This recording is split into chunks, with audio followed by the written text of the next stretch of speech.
No, toto kamaráti, toto bude buď strašne dobré, alebo strašný prúser.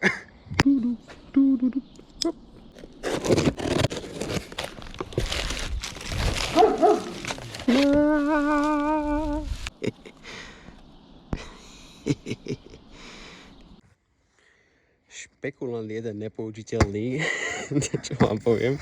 Tak zohnal som naladenú jednotku. To radšej otočím. Naladenú jednotku na Stage 1. Ja teda nechápem a z duše nenávidím tie označenia stageov, lebo to je taká blbosť, keď sa to človek zamyslí. No proste táto je teda, že na sériové komponenty, aby to bolo stabilné, to nazvem. Takže malo by to podľa informácií mať nejakých 130 kW a 390 N. Čo na tento sériový zázrak zatiaľ bude bohato stačiť. A kým sa vlastne dostaneme k nejakým väčším úpravám, aj tak musíme ešte spraviť spojku a rôzne iné veci a áno, vyleštiť svetla.